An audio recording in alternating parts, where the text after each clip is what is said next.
Adversity introduces a man to himself. When you completely reinvent who you are, change your character, and become more dedicated to your physical well-being, you learn a lot about yourself and what really matters to you. I'm proud of who I've become, and I'll never forget my past. This is my story, my history.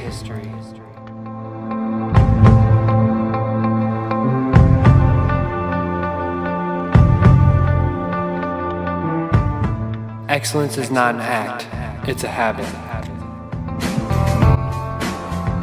Please, let me tell you about the developmental history of myself. Let us begin with the initiative versus guilt stage of Eric Eckerson's social developmental theory. From ages 3 to 5, I always explored and asserted myself in a funny, goofy manner. My parents and older brothers said I was the weirdest kid growing up due to my vast imagination. I always loved playing pretend with my friends at school, and I was really good at it. I could make toy cars swerve and crash just like you'd see in the movies. As I entered into Erickson's competence versus inferiority stage, I started to adopt my competitive nature. I watched my older brothers compete in sports, and I wanted to be just like them. No matter what the activity was, I always felt the need to impress people with my abilities. However, my confidence was not always reinforced by my older brothers. As the second youngest of 4 brothers, I realized I needed to wait my turn before I could win. Many studies agree that sibling rivalry is strongest between brothers that are close in age. This meant I was never allowed to win when playing anything with my older brothers. Being physically bigger than most kids during this stage really helped my confidence grow. When I started to play with people my own age, I found it easy to win, and winning was my favorite. However, the one thing I never seemed to win at was school. A bad experience with an old traditionalist second grade teacher who verbally abused students who gave incorrect answers caused me not to like school. Being the cool kid was my main priority while first entering the identity versus role confusion stage. I had dreams of being in the NBA or playing football for Notre Dame. I wanted all eyes on me. I was the funniest kid in the classroom, and I was always getting into trouble. The spotlight seemed to always be shining right on me. Being the class clown was the best cover-up for my academic struggles. I started dating girls in 6th grade, and my main focus was how I looked in the social aspect. As my cognitive ability reached the formal operation stage, I started to use my abstract and sophisticated thinking to improve not my academics, but my social standing.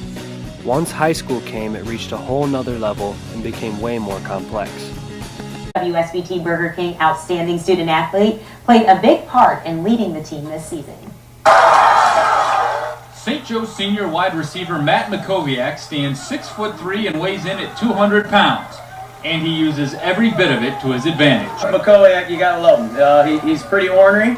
At times he drives us crazy, but when it comes down to it, he's always there for the team. He puts the team first. He's always there to get everybody excited, and he's really, really athletic, so he's good at making a lot of plays when the ball's in the air. Someone who is ornery can be described as combative, ill-tempered, and arrogant. My competitive nature had gone down the wrong road.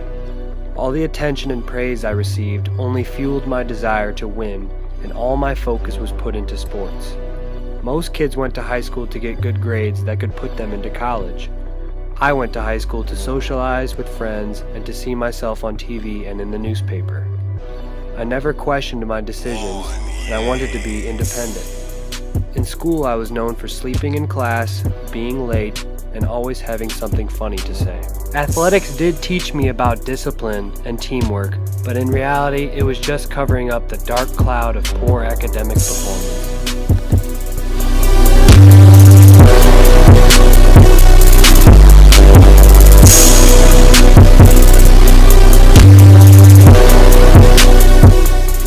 By my senior year in high school, I had reached an identity crisis. An identity crisis happens through role confusion. I didn't know who I was. I had no idea what I valued in life. I experimented with different lifestyles, and I was in love with the social life. My family urged me to care about school, but I was so far gone that I didn't see the consequences coming. My grades were so bad that I didn't get to choose my college. I had to settle for any college recruiting me for basketball that would accept my low GPA. It's not over, is it? Huh, Just listen to the lyrics. Rising up, back on the street. Did my time, took my chances.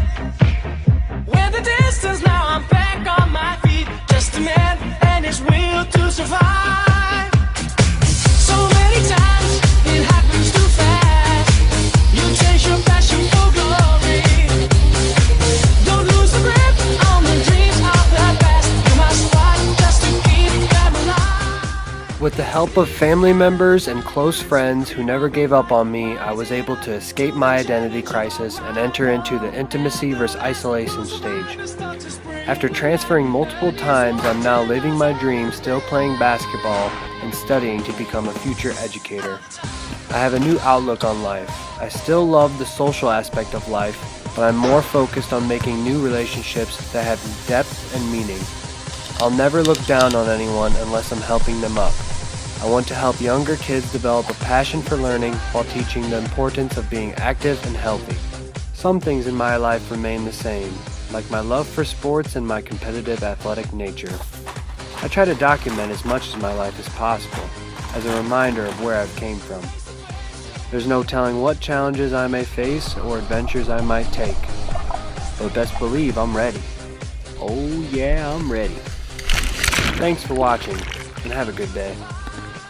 It's the eye of the tiger, it's the cream of the fight, rising up to the challenge of our rival. And the last lone survivors come to spring the night. Makowiak will put those previously mentioned basketball skills to use later this month.